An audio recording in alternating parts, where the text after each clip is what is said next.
This is the Detroit Sports Podcast Network.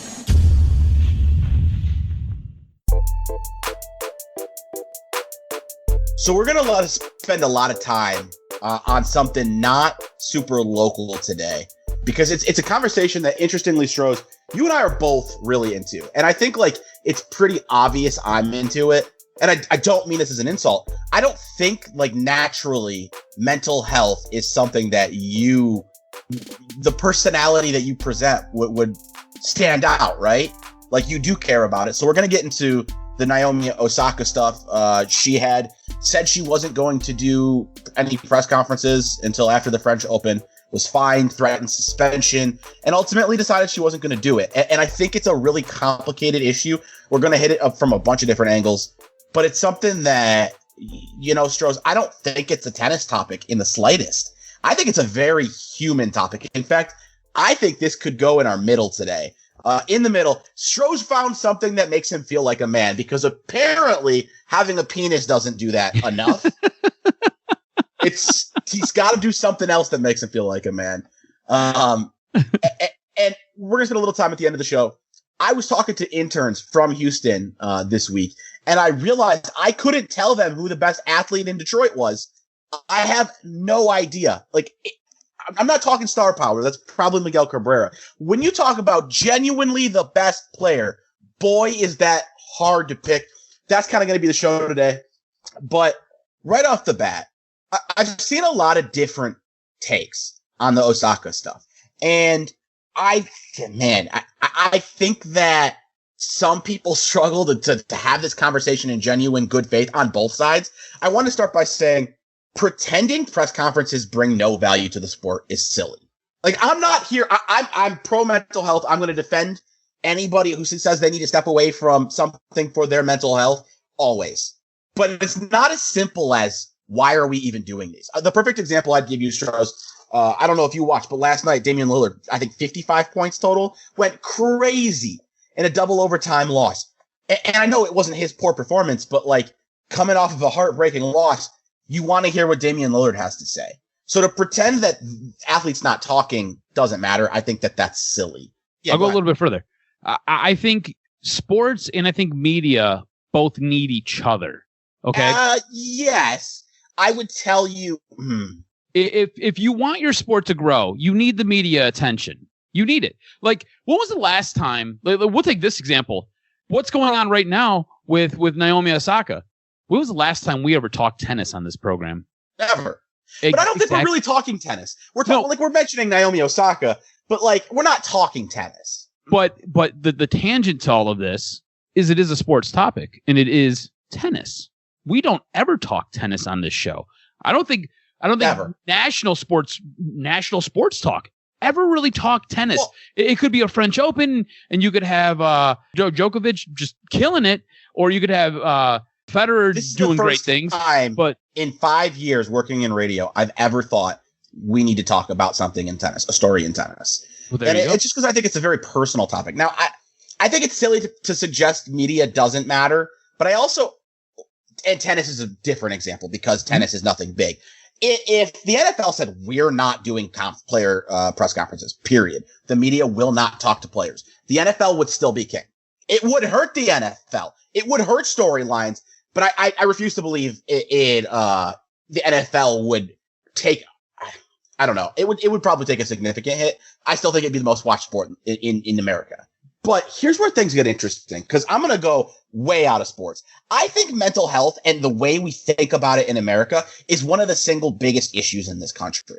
I'm going to try my hardest to not get too political here, but I think it's wild that there's people out there who blame school shootings on mental health and then look at Naomi Osaka and say, hey, if you can't handle it, don't do the job.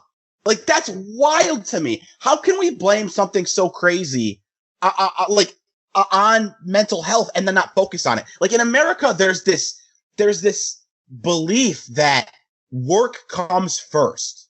And I do think you need to find out how to work together. The way that I would put it is tennis needs to figure out what needs to happen to get Naomi Osaka to play. and do as much media as she can. And for the short term, I think what you do is you go, you know how the NBA has kind of gone all in on racial justice? Mm-hmm. I think that's what you do if you're tennis. You go on and you say, hey, look, right now, while we're really, like, you're figuring things out, you won't talk to the media. We're going to have to see how we can make this work.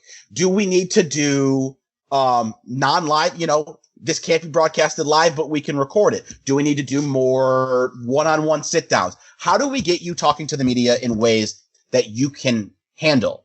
And I don't know what the answer is, and I think it requires, unfortunately, a very person-by-person basis.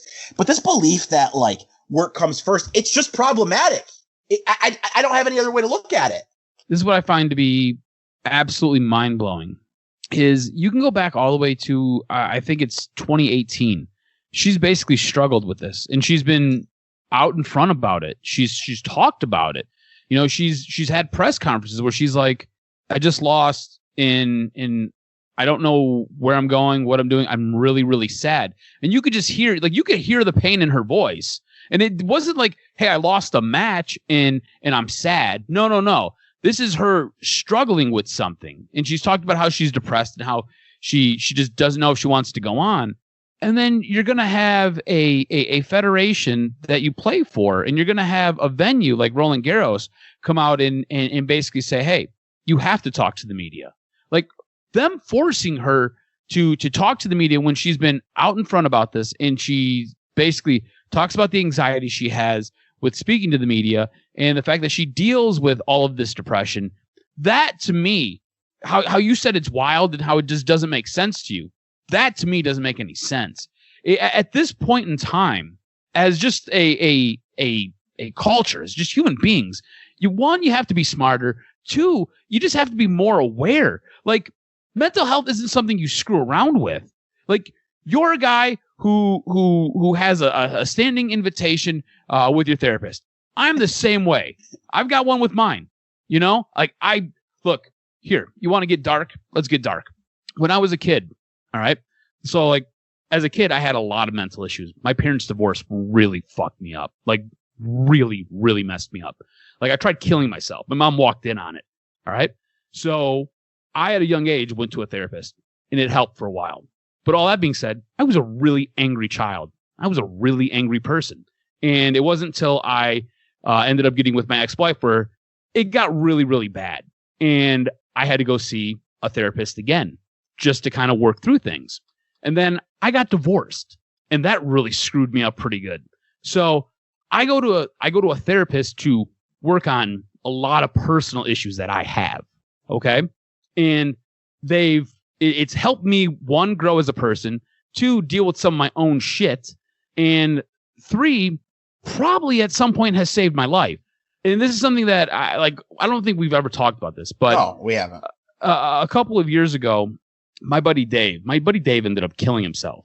And there were a lot of missed signs, like all of us missed the sign. Like, Dave was the happiest guy, at least we all thought. Dave had everything going for him. Dave was a good looking dude, really didn't seem to have a problem getting ladies. Dave seemed to have it all kind of figured out. He was working on getting his nursing degree. Dave seemed to have it all kind of figured out. We didn't all realize what Dave was going through. And when you kind of do a little bit more of a deeper dive after he took his own life, you realize that Dave's been hurting for a long time. Like, there was a point where Dave tried killing himself. And for some reason, nobody ever thought that it was a good idea to maybe get counseling for Dave. You know what I'm saying? So when it comes to mental health and becoming an advocate for it, I'm just like you. I'm very passionate about it because, one, it saved me, and two, it could have possibly saved a really good friend of mine. Well, and here's the thing I want to say. There doesn't need to be a villain here. Because I think a lot of people, we've gotten so used to, especially in sports talk, good versus bad, right versus wrong, like one side is wrong. I do think tennis has handled this poorly. But I don't like it. One, it can be fixed. This isn't Osaka versus tennis. Two, I think it becomes media versus Osaka. And her statement made it very clear. Like, she apologized to the media. She said she's had good interactions with them. She's not saying these people are the problem. What they do is the problem. She is saying, I can't handle this. It's too much for me. It gives me anxiety when I'm already dealing with depression. And I think, first of all, we haven't even gone here. I need to say this. I've read takes that she's lying and it's not about mental health. And I'm blows sorry. my mind. I don't really care whether or not you think she's lying.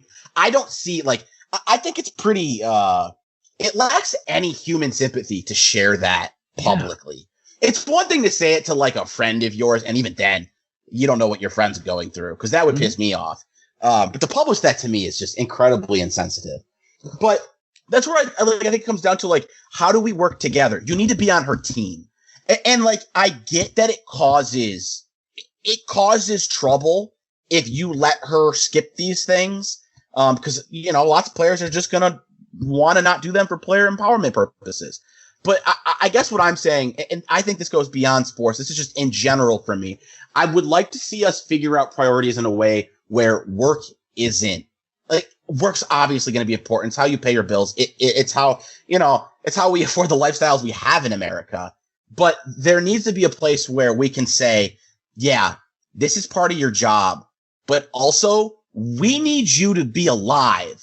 Like, we need, like, how many stories do you have? And this is a little bit different because of brain injuries, but like, how many stories do we have here of former athletes dealing with major mental struggles? Mm-hmm. Or honestly, we don't even need to go to football. Any sport, people who blew up, had this spotlight, sports for their whole life, and then it disappears. We don't care about the struggles they have afterwards. And it's not the same thing. I guess what it all comes down to me is, like, we can try to figure out how to do this better and understand that people are going to take advantage of it. Like, again, I said I don't want to get too political, but I think my general political leanings are probably known. I tend to think when it comes to something like welfare, yes, some people will want to take advantage of it. But at the end of the day, it's more important to me that it's there for the people who need it. That's exactly how I look at the Osaka situation. If you let her use mental health as a excuse, and know that I don't see it that way, to get out of press conferences. He used finger quotes, and he squinched his face up. He doesn't believe I think that. I said it pretty clearly. Yes. But some people probably will take advantage of that. There are going to be athletes who say that it's a mental health issue when they just don't want to do press conferences. I'm saying that is more important to have, to take care of the people who genuinely need it and let those other people slip through the cracks. And I work in sports media, and it's not good for sports media. It's not good for sports in the long term. But I don't think it's going to kill them either. Maybe I'm wrong here. Maybe I'm totally out of place in saying this. I think because the NBA works with players and that they've really gone in on social justice. I think because of that, the NBA players respect that and behave differently. And I think it would be the same way if you worked with them on mental health. I think if you told players, look, we're going to work with you. If you can't make this press conference, like, you can't handle it, and you recognize that, fine, we're going to understand that. But we also need you to do your best to be there when you can.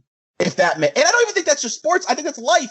Like, that's how mental health should be treated. Like, yes, sometimes you're going to have to cancel on hanging out with your friends because you're not up to it. If you always cancel, those friends kind of start to disappear, but, like, they're going to understand. A good friend is going to understand when that stuff happens sometimes. That's the way I look at it with sports. If a player really can't handle it right now, first things first, you're not doing it. How do we meet you on your level where you are right now while we work to get to a place that is both good for both of us? What do you say to the people who are like, look, get therapy, have a therapist, get a doctor's note, present the doctor's note to the federation to basically absolve you from having to do things that give you anxiety? Like, what do you say to those people? Because look, I mean, what are we doing here? Like, I don't even understand. You think she's gonna have a hard time getting a doctor's note from a therapist that says public speaking causes her social anxiety? Like, no, I absolutely don't. But it seems like a waste of time to me. Well, what I'm saying is I'm trying to find a happy median here, right? Because we're trying to be a little bit solutions orientated here, right? Like, we both agree the way this situation has been handled has been, one, disrespectful to her as a person, but also to her condition. Okay, I think we both agree on that, right? Two, this should have been done just differently. And maybe tennis doesn't have a fail-safe set in place. So maybe we can figure something out here. I do acknowledge, I think that this is a complicated situation. And I think that Part of why I'm appreciative of what Osaka's doing is that hopefully it can lead to change. I think it needs to be a very personal experience. I simply don't think when it comes to something like mental health, your policy can be straightforward and consistent. I don't think it can be. I think you need to meet people where they're at. And I just don't think a doctor's note solves anything. Anybody can get a doctor's note from a therapist that says that public speaking causes them anxiety. Like, that's silly. I think what you do is you say, okay, you know yourself. You know what you're capable of and not capable of. And we're going to work with you. If you can't do this, fine. But like, and she said she'd still do post tournament press conferences. I think that matters because I think she showed a willingness to work with it. And I don't know, man. I acknowledge it's complicated. I just think that I'm going to lean on the favor of protecting somebody's mental health over protecting the sport, no matter, or the business. And I know that the business's job is to make money. I get that. But like, it's not my job to be sympathetic to the business. It's not. I'm sympathetic to humans.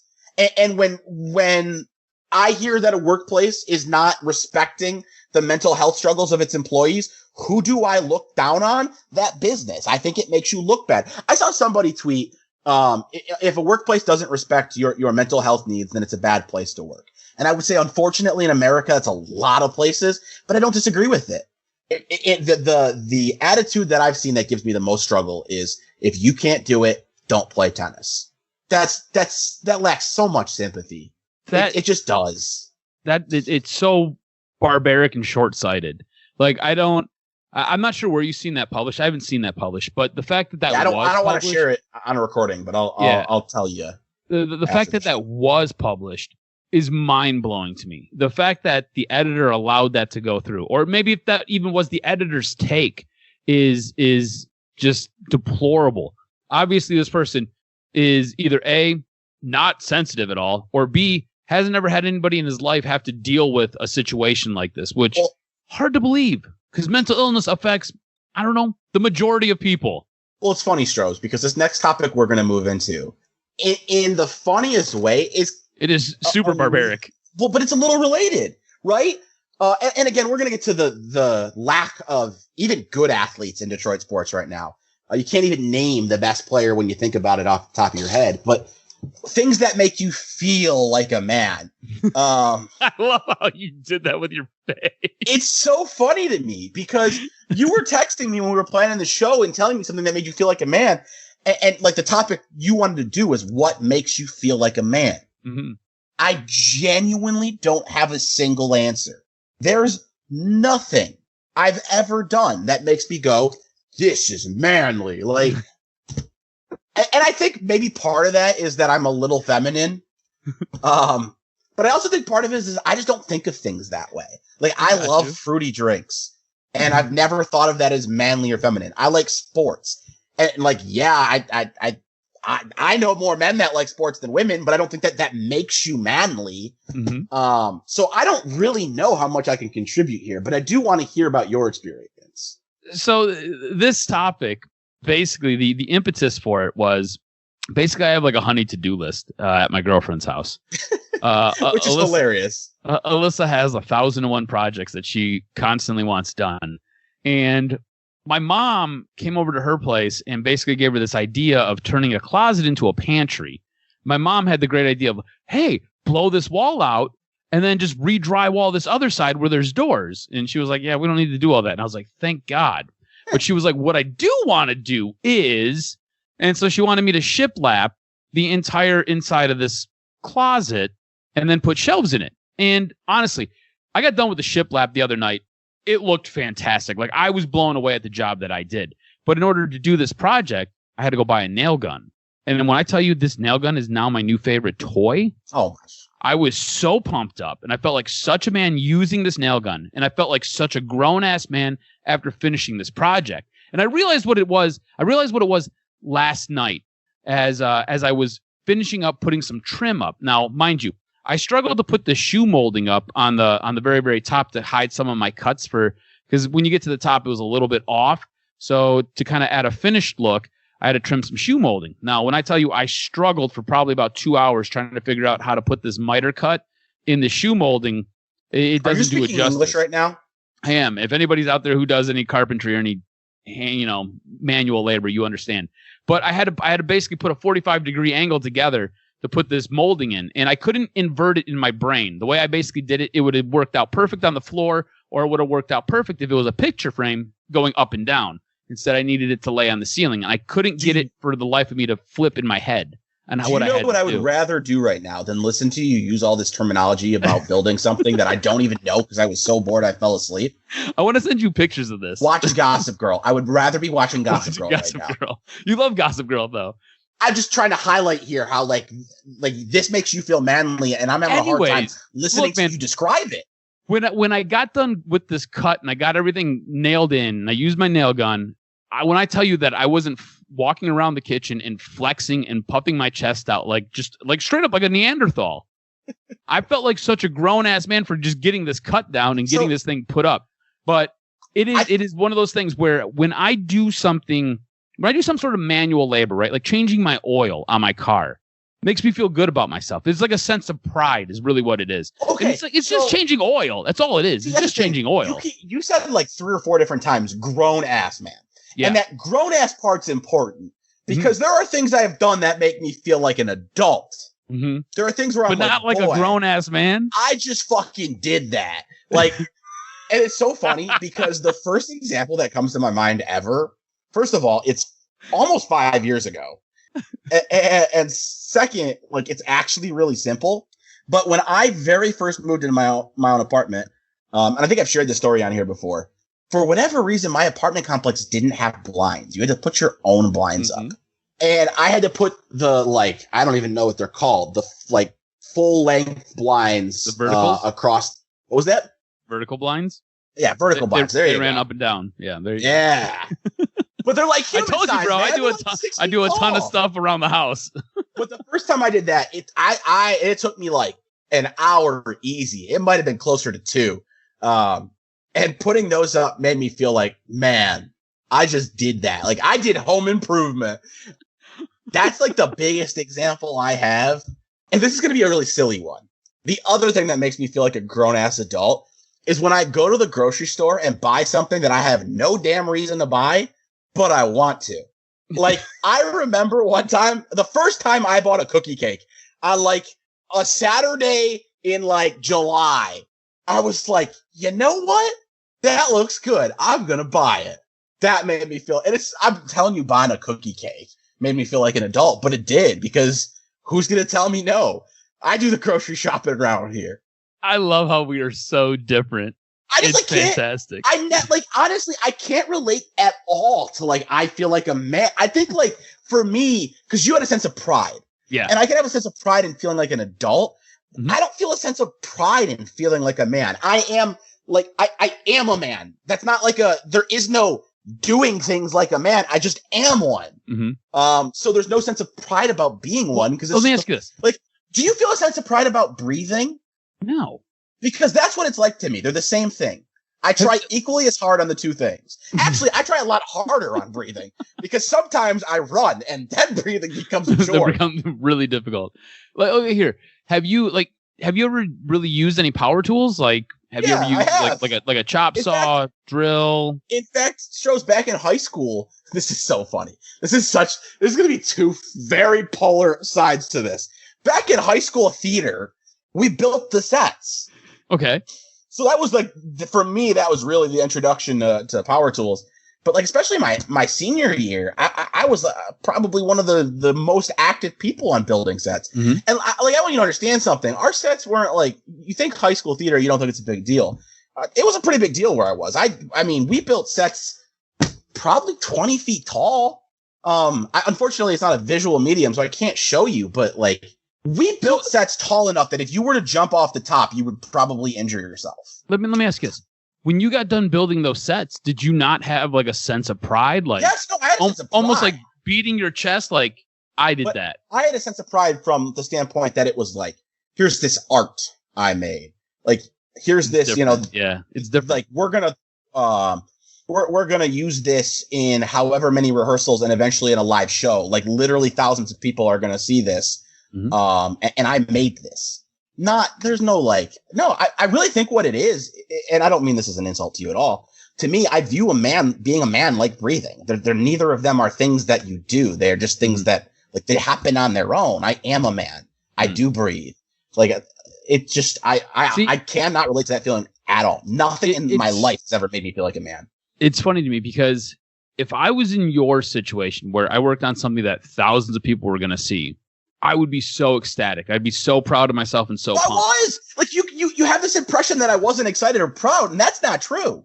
It's weird to me because like I did a closet and there's going to be doors that are going to go on it and it's going to basically be hidden unless you want to open it to get something out of the closet, like cereal, because it's going to become a pantry. The closet's becoming a pantry, and like nobody's going to see it. Like when people first come over, she'll show them. She'll be like, "Oh, look what Adam did," and then we'll shut the doors and we'll move on with their life. So like maybe 7 people will see this, but what I'm telling you is when I got done and I looked at what I did and what I made, I was proud of myself, and I was like, "That a boy!" And I would. You did it. You got it. I would be proud too. I think it's just the way that we talk to ourselves that is different. It probably I feel like I'm gonna be honest with you. That person who's talking in the back of my head, he is basically a chromosome away from being a complete gorilla.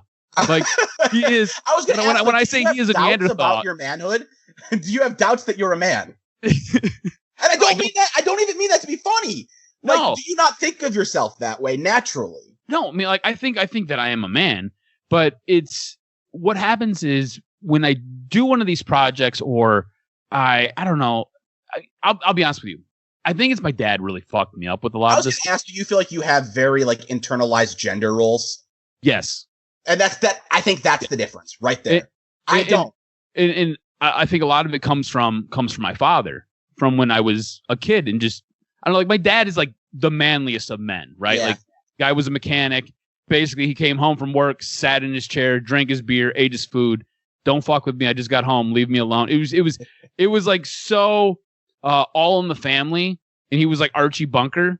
Like you don't even know what that is, do you? You've never seen that show. You're so young. Great show. Anyways, that was my dad. And I don't know, it was very, very weird. Like for the longest time, I thought my dad thought that, and I'm going to use a word here, and I don't mean any disrespect by it, but it's not a very respectful word. Forever and a day, my dad basically thought I was like a tink. Like he was just like, what's wrong with you? And like, there was nothing wrong with me. There was nothing wrong with that. It was just, I don't know. Like you said, I have very split gender roles and gender biases, and I can be both, I guess, sensitive and feminine, and I can be manly. So yeah, I think that's exactly what it is, because I would say I didn't grow up with that at all. I love how this is my therapy too. Well, we'll move on here shortly. It's a very different show, very little sports talk here, but we are going to have some fun with trying to figure out who the best athlete in Detroit sports is. But I didn't have that circumstance at all growing up. And it's not to say, like, I'm aware of gender norms, gender roles, and I wouldn't say they don't affect me at all. But I would say I'm lucky compared to a lot of guys who that's a major struggle for them. It's a much smaller struggle in my life. Like the thought of like, this is womanly. Like I proudly share my taste in TV shows, which would absolutely be considered feminine. I stand up for the alcohol that I drink, which again would be considered feminine. And most of these things I genuinely don't have an issue sharing. In fact, recently my dad, and I'd say my dad has more of the internalized gender roles, than I grew up with, because my mom probably was the one more active in that aspect of things. But he said something the other day, like, that's what makes us men. And I don't know what he was referring to. I can't remember. But it made me cringe. I was like, no, that what makes us men is that we have penises. Like there's, and even, you know what? Hold on. Let me stop there. Hold on. Sets it on the table and like, this is my hog. I feel like it's important to say this, especially, we've had Riley on, and I want to be clear here. That's what makes us men, by sex. Not by gender identity. Those are not the same thing.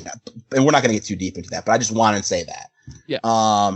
But there's nothing that we do that makes us men at all. At least I don't feel that way. And I think that's the difference for me and you. You have that internalized and I don't. Mm-hmm. You know what's funny my mom is probably one of the most handy people you'll ever meet in your entire life. So like when I was like hanging shiplap and I had my nail gun, I took a picture and I sent it to my mom, and I was like, they called me the king of the shiplap and I rule my country with a nail gun. Like just stupid shit like that. But my mom's like the most handy person you'll ever meet. So like obviously being able to like hang wood on a wall and use a nail gun doesn't make you a man. Because like my mom does it. My mom's redid her kitchen 7 times. And like whenever I need to do a project, like building something, I usually call my mom. I don't really call my dad because I don't feel like dealing with his ass. Okay, it's been a very heavy show. I'd say both these topics. This one was more fun than heavy, but I made it get a little heavy there for a moment. But I thought it was necessary. No, it's totally necessary. I think this was a fun show. I think we talked about a lot of. Are you we talked. It did get a little dark. It did get a little. Look, this show right here had everything. This was. You know we talk about it being done, right? I know, but you know how we talk about it being a sandwich, right? Yeah, this was the everything sandwich. Yeah, we got a couple layers of bread on this sandwich. All right, Stroz. I don't plan on spending too much time here because there's not a whole lot of names I think even worth discussing. But best athlete in Detroit sports. Like the immediate answer that comes to mind is dead wrong. And that's Miguel Cabrera, because he's like the far and away biggest star power, but clearly not the best player. I also thought like there's some intrigue with like the Casey Mize, but you're not talking best player. You're talking most exciting future. Like here today, right now, who in Detroit sports is even good? I got an answer, by the way, because I texted Jim Costa about this, and he said Frank Ragnow, and I do think that's probably the answer. Probably the answer. It'd probably be Frank Ragnow, followed closely by Taylor Decker, followed maybe by TJ Hawkinson. Like, honestly, it's 3 Lions. I thought about Jeremy Grant. When this discussion very first came up, it was talking with, like I said, an intern here, talking about my sports, his sports, whatever. He's from Houston. And I was like, I don't even know who you associate Detroit with. Like, you think Miguel Cabrera, but he's trash. So beyond that, literally, who else do you think about either? He's the only one with star power. You would have thought about Blake Griffin, maybe. Like, who are the good players? And I went through the teams, and it was like Tigers. Casey Mize was the name that came to mind, and that's just excitement for the future. Yeah. I mean, Candelario's had a good year. Looks like maybe he could be a good player, but I hope that's not what you're excited about when you're talking about the best player in the city.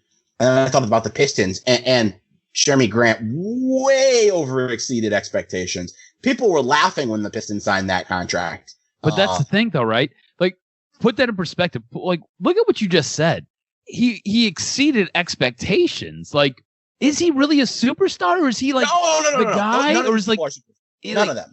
He's just a guy, but he was like a guy on like a really bad team. So like, I think he looks better. Do you know what I'm saying? Like I think this is an interesting conversation, and this is why we're doing it. But you went with Jeremy Grant. Oh, no. Jeremy Grant. No, Frank right now is the answer, but like on straight reaction, when I first thought about the question, Jeremy Grant was the name that came to my mind. And if you look at him, he's just a guy. He's a guy who happens to take a lot of shots on a really bad team, and he had a very good year this year. But by no means do I think he is anybody, which tells you about the status of where Detroit sports are. Like, do you like Dylan Larkin? Would Dylan Larkin make it? For me, no. Like, yes. I want to trade Dylan Larkin. I don't think Dylan Larkin is very good. Maybe Jakob Vrana if you want to go with a Red Wing. But like, again, very short sample size, and he came on after a trade. So there's a bunch of added motivation. Well, and you know what really highlighted this? As much as you might not like me saying this, and as much as we always go there, the Matthew Stafford trade. This question's really easy to answer before the Matthew Stafford trade. Am I wrong? No, you're not. I mean, that's what happened. You had one guy. You had one guy in the city who you could say that's the athlete. Because not only was he good, but he also had the star power. Mm-hmm. There's no star power. And no matter, Frank right now could be the best offensive lineman in the league. They don't have star power. Bro, here's the deal. Frank Ragnow could be sitting next to you in a restaurant, and you'd have no idea that was Frank Ragnow. You'd be like, that's a big dude. He might be a football player, but you wouldn't know that was Frank Ragnow. You can walk up and be like, are you Frank Ragnow or are you Taylor Decker? Who are you? Like, which white lineman are you? Because I'm not sure. If you put 15 NFL linemen in a lineup, could you pick out Frank Ragnow? No, Jeff Saturday is like the only one I could pick out. And Jeff Saturday doesn't play anymore. I disagree. I really think I could. But maybe I'm wrong. Regardless, there's no star power. So like, that's why he didn't come to mind. Mm-hmm. Not that Jeremy Grant has it, but like, it's missing, man. And Jared Goff's not going to replace it. By the way, we'll wrap this up in just a second. Did you see my take on Jared Goff the other day? No, I missed it. I feel like did you tweet it out? Yes, I did. I think Jared Goff sucks. I also think he will be far and away the second best Lions quarterback I've ever watched. I think that's accurate because what you lived through John Kitna, right? Yeah. This isn't just because I'm young. Do you think that there's going to be a better second quarterback that you watched? I watched Eric Kramer. I thought Eric Kramer was pretty good. It was a different sport. You didn't have to actually be. No, it was. Good quarterbacks weren't like a good quarterback from that time period wouldn't be capable of playing in today's NFL. The game has evolved. We'll say that. But yeah, like so, like 20 interceptions back then. It'd be fine. Look, I think Eric Kramer was a pretty good quarterback back in the day. But yes, whatever. Either way, I'm 100 years old, and I happen to think that speaks to how great Stafford was. If your second best quarterback is going to be that bad, and or still be at the other quarterbacks. Oh no, it speaks to that too. But I think he's going to be the second best by a long shot, like by miles. Kitna was like a low end starting quarterback, high end backup. We don't need to get any further than that. I just wanted to mention that. Anything else you got about any of this before we wrap up? Who is the backup quarterback when, like, he was a really good backup quarterback that they had when we did a rewatch? Sean Hill. Sean Hill, I thought was Sean Hill was that guy who like everybody clamored for, like, put the backup in. Like, Sean Hill was good in spurts, but Sean Hill I think Sean Hill probably your third best quarterback that you've ever seen. You think he's better than John Kitna? Yeah. The question of the day, Sean Hill or John Kitna? Yeah. At Brendan Riley. At Brendan Riley _ at Adam Stroz. All right. Let us know. And whenever you feel like a man or what makes you feel like a man, tweet us that. Does anything make you feel like a man? I don't really care about your Osaka opinions. No, I mean, we could talk about that too. Just sound like a reasonable human being. I don't want to discuss whether or not she's faking it. That's going to